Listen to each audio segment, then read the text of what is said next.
आपको पुनः इस चेयर पर देखकर 18वीं लोकसभा में जिस तरीके से पुनः आपको ये जिम्मेदारी मिली है, हम सबका सर 17वीं लोकसभा का एक अपना अनुभव है।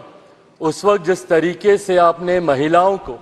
और युवाओं को, ऐसे सांसद जो पहली बार चुनकर आए, सर उनको आपने प्रोत्साहित करने का काम किया, सामने से आपने उनको मौका देने का काम किया। सर इस बार मेरी पार्टी में भी महिलाओं और युवाओं की तादाद है, उम्मीद मैं यही रखूंगा कि उनको भी आप उसी तरीके से मौका देंगे। मेरे नेता, मेरे पिता आदरणीय रामविलास पासवान जी के विचारों को लेकर हमारी पार्टी आगे बढ़ने का काम कर रही है। आपने पिछले 5 साल में सर इन तमाम विचारों को इस सदन में रखने का मौका दिया और इस बात को सर कहने में मुझे कतई कोई संकोच नहीं है कि आपके द्वारा जो फैसले पिछले 5 सालों में लिए गए उसने संविधान की मर्यादा को बढ़ाने का काम किया और लोकतंत्र को और मजबूती देने का काम किया। सर हम लोग चुनाव बाहर लड़कर आ गए हैं। मैं तमाम साथियों से यही आग्रह करूंगा कि जहां चुनाव लड़ना था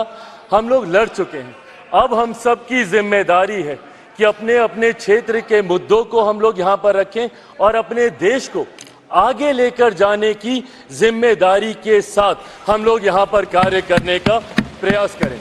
सर आज सिर्फ आपको बधाई देने के उद्देश्य से हम लोग खड़े हुए हैं, पर हाँ कई बार जब विपक्ष के द्वारा कई बातें कही जाती हैं, मैं इतना भी मैं जरूर आग्रह करूंगा कि जब एक उंगली आप किसी की तरफ उठाते हैं तो बाकी उंगलियां आपकी तरफ उठती हैं। जब आप सत्ता पक्ष से किसी एक आचरण की उम्मीद रखते हैं तो वही उम्मीद हम लोग भी आपके राज्य में उसी आचरण की उम्मीद रखें। कई राज्यों के ऐसे उदाहरण हैं, मैं नाम लेना नहीं चाहूंगा, पर जब आप स्पीकर के पद की बात करते हैं, आप डेप्यूटी स्पीकर के पद की बात करते हैं, तो कई राज्य ऐसे हैं जहां पे स्पीकर का पद और डेप्यूटी स्पीकर का पद भी आप ही के पास है, जहां पर सरकार एनडीए का कोई घटक दल नहीं चला रहा, विपक्ष के दल चलाने का काम कर रहे हैं। ऐसे में सर इस उम्मीद के साथ कि अगले 5 साल आपका नेतृत्व, आपका मार्गदर्शन उतनी ही खूबसूरती से हम लोग को मिलता रहेगा जैसे पिछले 5 सालों में मिला। मैं एक बार फिर से अपनी पार्टी की तरफ से,